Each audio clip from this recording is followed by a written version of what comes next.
Session ही नहीं चल रहा है।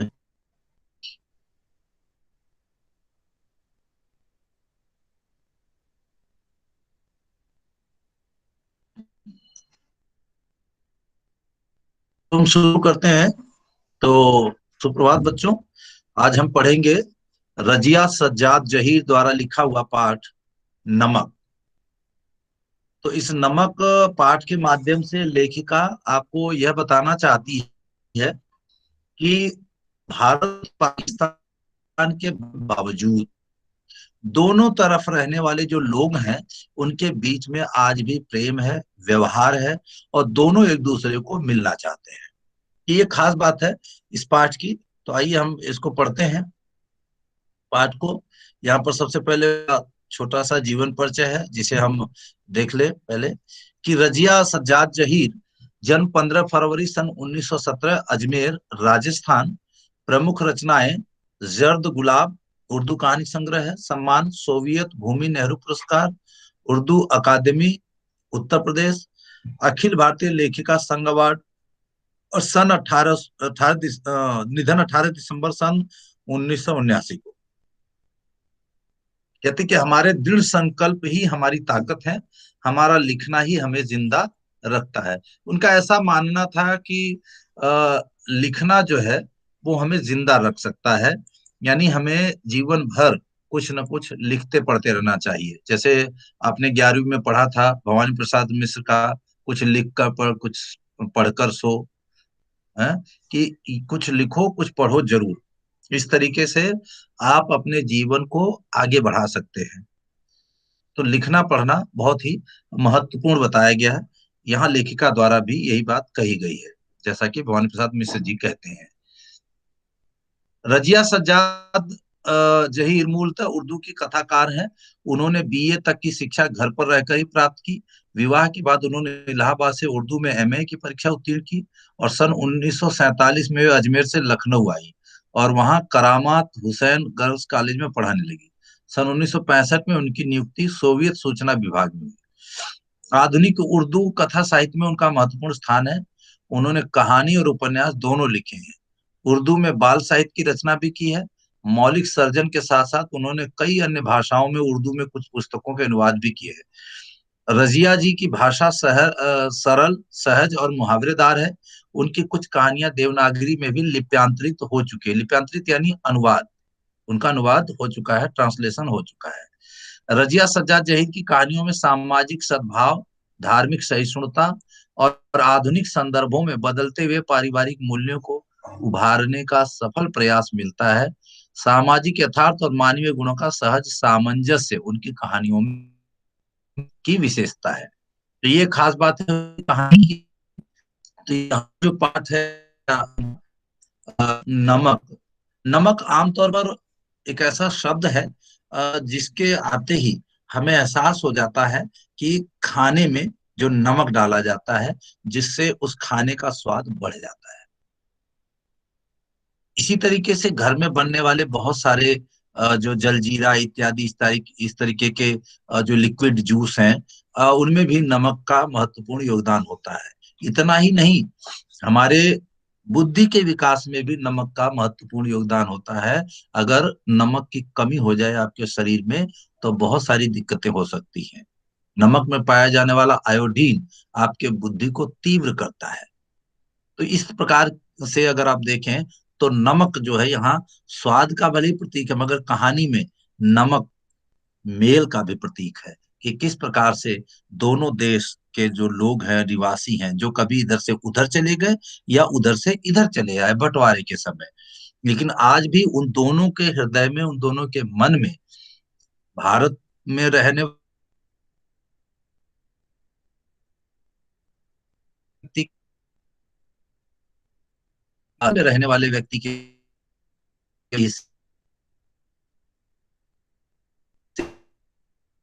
है।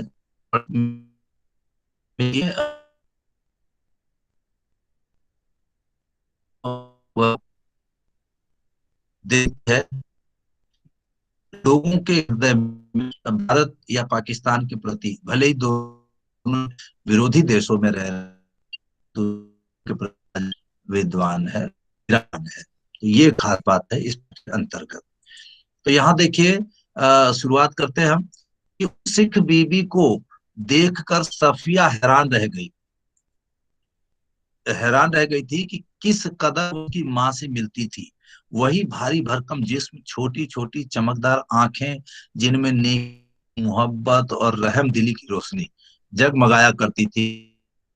जैसे कोई खुली हुई किताब, वैसा ही सफेद बारीक मरल का दुपट्टा जैसा उस मुहर्रम में ओढ़ा करती थी। मुहर्रम मुस्लिम धर्म का एक त्योहार होता है जिसमें महिलाएं भी, आमतौर पर तो पुरुष ही इसमें शामिल होते हैं, लेकिन कभी कभी इसमें महिलाएं भी शामिल हो जाती हैं और उसमें वो विशेष तौर से कपड़े जो पहनती हैं उसका जिक्र यहाँ पर किया गया है। तो यहाँ लेखिका के घर के पास ही, अब इसे लेखिका ही मान लीजिए कि उसके घर के सामने की ही बात की जा रही है, कि वहां पर एक सरदारनी, यानी सरदारनी आई हुई है जो लेखिका की माँ से मिलती जुलती है। हेलो। हाँ, तेरा यहाँ पर दिखाई दे रहा था।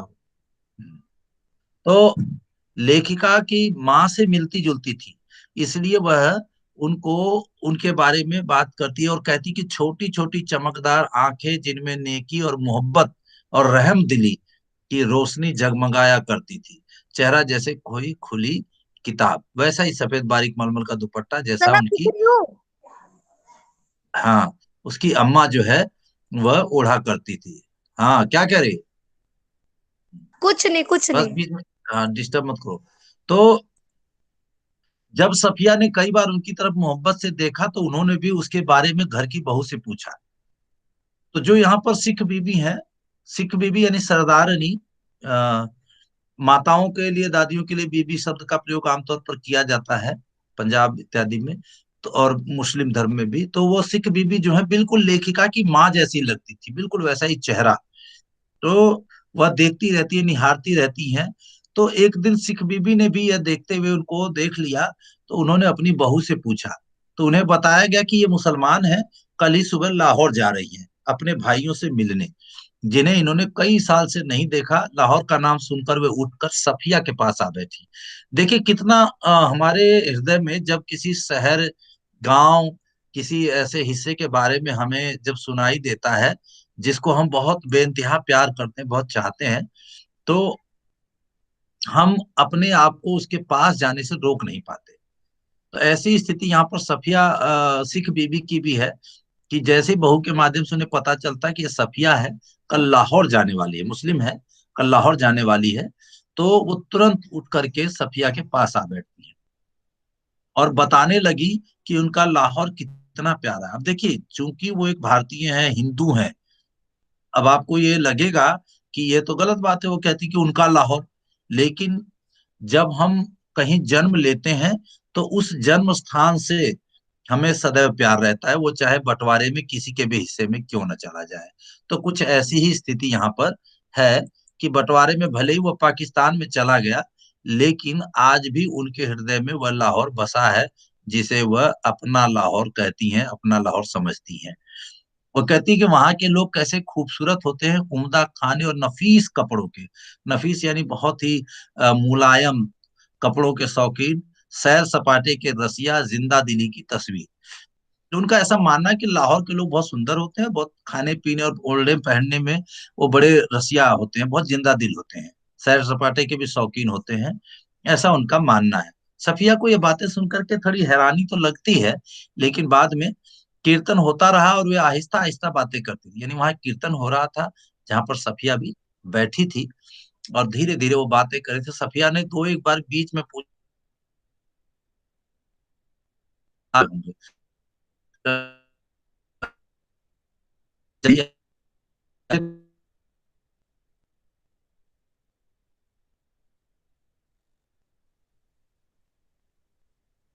भारत में रहने के बाद आप फरीदपुर है या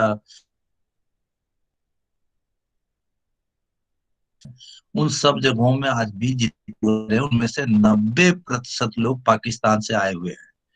जो हिंदू हैं, पंजाबी हैं, कुछ मुस्लिम भी हो सकते हैं, वो रह रहे हैं, जो कि पाकिस्तान से आए हैं। आज भी उन में वहां के प्रति जरूर प्रेम होगा, ऐसा कभी नहीं हो सकता कि वो भूल जाए अपनी जन्मभूमि को। हाँ, नए लड़के शायद ना उन्हें, कि उनके दादा परदादा पिताजी को जरूर पता होगा जो स्वतंत्रता के समय यहाँ आए थे, जो जीवित होंगे। तो वो आज भी उस जगह को प्यार करते हैं। अगर उन्हें मौका दिया जाए कि आप वहां जाइए, घूम फिर करके आइए, तो वो बड़े मन से वहां पर जाएंगे, तुरंत वहां जाने का प्रयास करेंगे। तो ऐसी स्थिति यहाँ पर सिख बीबी की भी है। फिर पलकों से किस सितारे, कुछ सितारे टूटकर दूधी आंचल में समा जाते हैं, यानी उनकी आंखों से आंखों आंसू छलक जाते हैं। बात आगे चल पड़ती है, मगर फिर उसी जगह पर आ जाती है साडा लाहौर, अपना लाहौर। कीर्तन कोई 11 बजे खत्म हुआ, और जब ये प्रसाद हाथ में लिए उठने लगी और सफिया के सलाम के जवाब में दुआएं देती हुई रुखसत हुई, अलगा अलग होने लगी, तब सफिया ने धीमे से पूछा, आप लाहौर से कोई सौगात मंगाना चाहें तो मुझे हुक्म दीजिए। देखिए, एक होता है सौगात यानी उपहार, एक तो होता है कि आप कुछ मंगाना चाहते हैं तो मुझसे कहिए, एक होता है हुक्म दीजिए। ऐसा क्यों कह रही है सफिया? क्योंकि सिख बीबी में सफिया को अपनी माँ की झलक नजर आती है। वो उसे अपनी माँ ही समझ रही है। इसलिए वो कहती है कि आप मुझे हुक्म दीजिए, आदेश दीजिए कि आप लाहौर से क्या मंगाना चाहती हैं, क्योंकि मैं लाहौर जा रही हूँ। वे दरवाजे से लगी खड़ी थी, हिचकिचाकर बहुत ही आहिस्ता से बोली, अगर ला सको तो थोड़ा सा लाहौरी नमक। अब देखिए, आपको लगेगा कि यार नमक भी कोई मंगाने की चीज है, लेकिन हम जिस प्रेम करते हैं, और कोई चीज जो वहां की मशहूर होती है, हम उसके प्रति काफी हद तक लालायित रहते हैं। और यही वजह है कि सिख बीबी भी लाहौरी नमक के प्रति लालायित है। और वो कहती है कि कुछ ला, ओ हिचकिचा के कह रही है हालांकि, जबकि सफिया हुक्म देने की बात कर रही है, कि आप आदेश कीजिए, जो कहेंगी मैं वो लाऊंगी। लेकिन उसके बाद भी वो हिचकिचा करके धीरे से, आहिस्ता से, धीरे से बोलती हैं कि थोड़ा सा लाहौरी नमक ला देना, अगर ला सको तो। 15 दिन यूं गुजरे कि पता ही नहीं चला। जिमखाना के सामने देखिए, अब सफिया जो है वो लाहौर पहुंच चुकी है, और उसके वहां पहुंचने के 15 दिन बीत चुके हैं। उसे पता ही नहीं चला कब जिमखाना के सामने दोस्तों की मोहब्बत, भाइयों की खातिरदारियां, उनका बस न चलता था कि बिछड़ी हुई परदेसी बहन के लिए क्या कुछ न कर दें। दोस्तों, अजीजों यानी प्रियों, प्रिय जो होते हैं, करीबी होते हैं, ये हालात की कोई कुछ लिए आ रहा है, कोई कुछ लिए आ रहा है, और कहाँ रखे। यानी जितने भी दोस्त मित्र भाई बंधु थे, उसके सगे संबंधी, सभी उसके लिए कुछ न कुछ लेकर के आए, और सभी चाहते थे कि इसको कितना दे दें। देखिए, भारतीय परंपरा रही है, और जो भारत से ही लोग वहां गए हैं, वहां की भी काफी हद तक हम मिलते जुलते से ही हैं। धर्म बदल गए हैं, भाषाएं थोड़ी बदल गई हैं, लेकिन आमतौर पर भावना एक जैसी है कि हम अपने रिश्तेदारों के लिए, अपने दोस्तों मित्रों के लिए, अपने परिचितों के लिए वह सब कुछ कर गुजरना चाहते हैं जो हमारे बस में होता है। तो वो सब कुछ देख रही कि वो क्या क्या ले जाएगी और कैसे कैसे रखेगी। बादामी कागज की एक पुड़िया, कि जिसमें कोई शेर भर लाहौरी नमक था। उसकी सबसे बड़ी समस्या देखिए, जो चीजें लोगों ने दी गिफ्ट में ना, वो उसको उतना परेशान नहीं कर रही हैं, क्योंकि उनको ले जाने की उतनी बहुत इच्छा नहीं उसके मन में। उसके मन में जो सबसे ज्यादा इच्छा है, वह शेर भर लाहौरी नमक, लगभग 1.25 किलो। आजकल 1 किलो जो होता है वो शेर से कम होता है। पहले का एक शेर 1 किलो के ही लिए होता है। तो शेर भर नमक है, जिसे वो ले जाना चाहती है, क्योंकि उसे सिख बीबी ने मंगाया है। तो वो सोच रही है कि इसको कैसे ले जाए। सफिया का भाई एक बहुत बड़ा पुलिस अफसर है, था। उसने सोचा कि वह ठीक राय दे सकेगा। चुपके से पूछने लगे, क्यों भैया, नमक ले जा सकते हैं? वह हैरान होकर बोला, नमक? नमक तो नहीं ले जा सकते, गैर कानूनी है। और नमक आप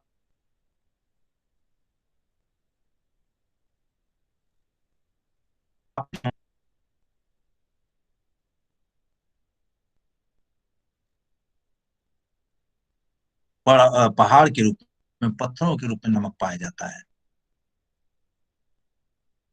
राजस्थान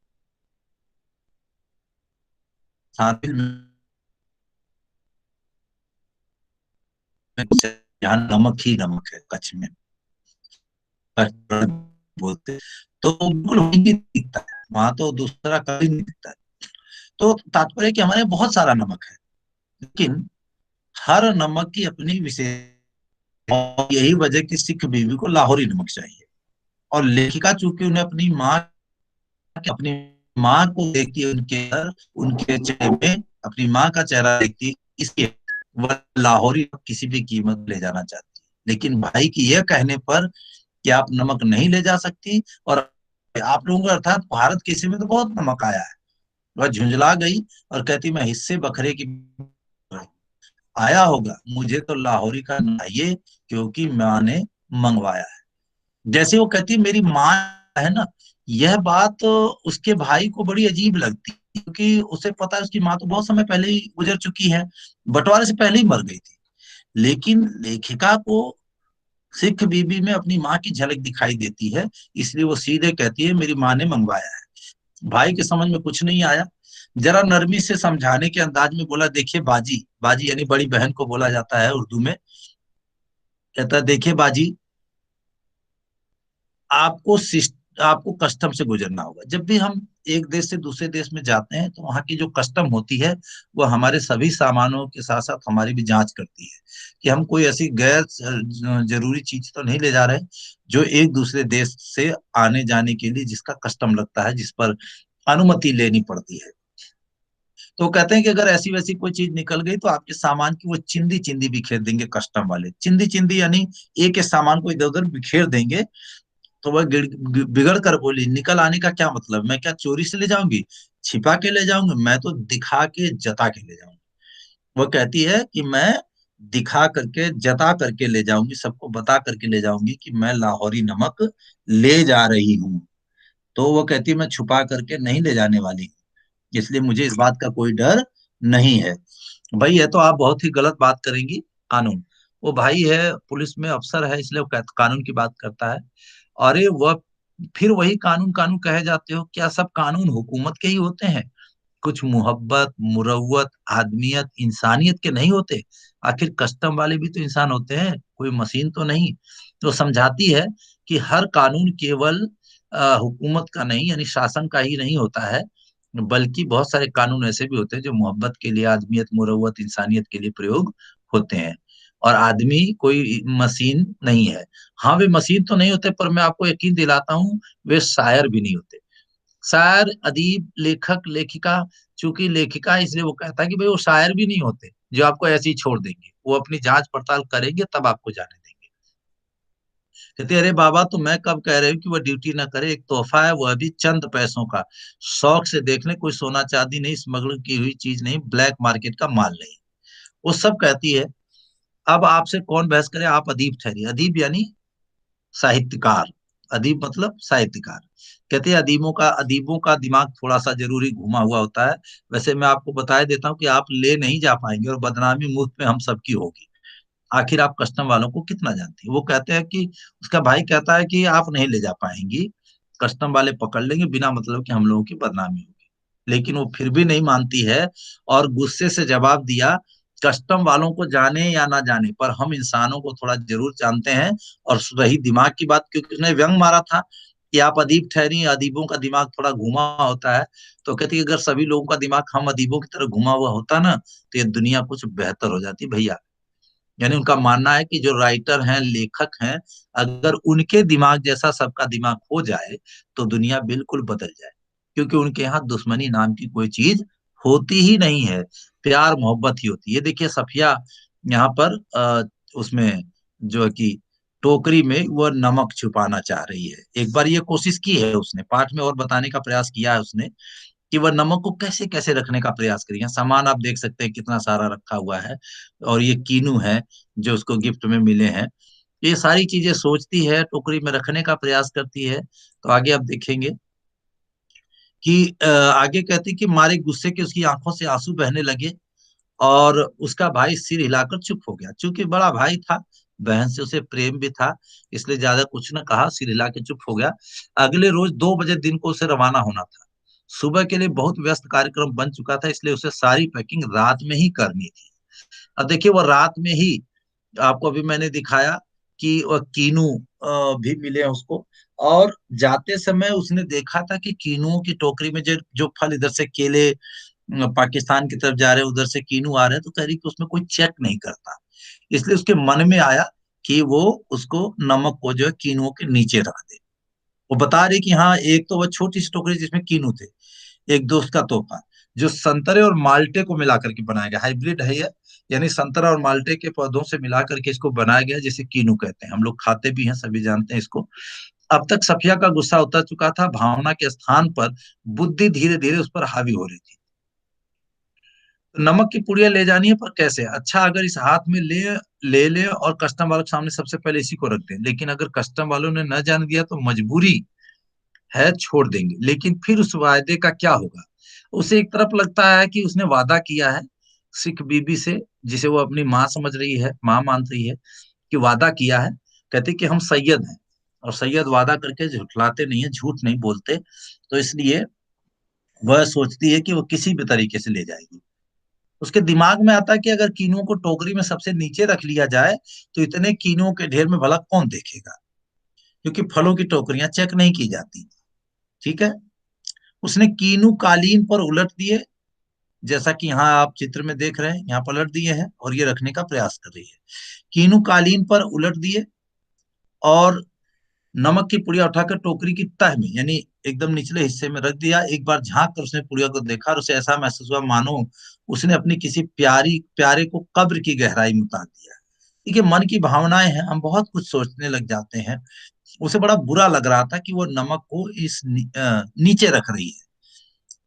कहती उसे याद आती है अपने बचपन में अम्मा से सुनी कहानी, जिसमें शहजादा अपनी रान यानी जंघा यानी थाई को चीर कर हीरा छिपा लेता था, और देवों, खौफनाक भूतों तथा राक्षसों के सामने से होता हुआ सरहदों से गुजर जाता था।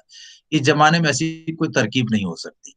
यानी कहानी में ऐसा उसने सुना था कि एक राजकुमार ने, शाहजादे यानी राजकुमार ने अपनी रान में हीरा छुपा करके वह राक्षसों, देवों, खौफनाक खौफनाक भूतों से होता हुआ निकल गया था।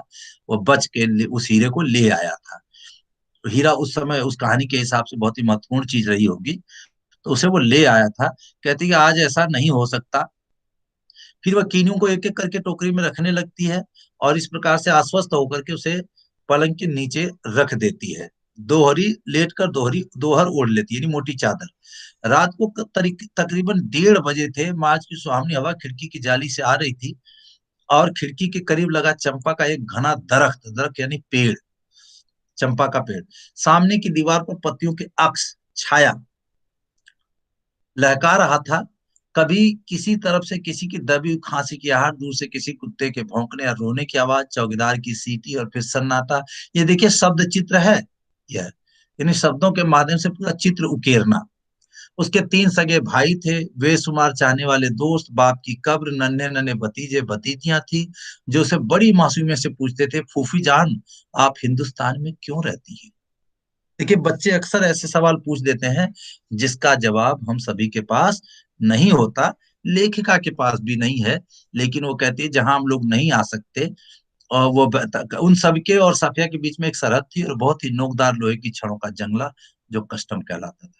और इस प्रकार से वो उन बच्चों को तो नहीं समझा पाती, क्योंकि दोनों देशों के बीच में कस्टम का एक जंगला है, यानी एक बंधन है, एक रोक टोक है, जिसको फांद करके वो ऐसे ही नहीं आ सकते।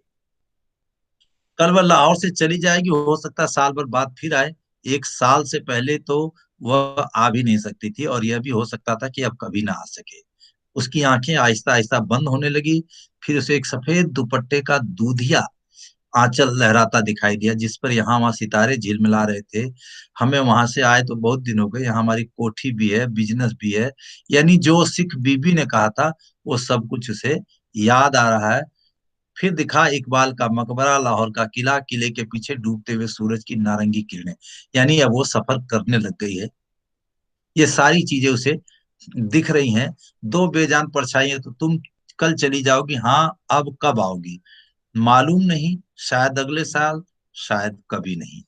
और अचानक उसकी आंखें खुल गई। यानी वो सब अभी सपना सा देख रही थी।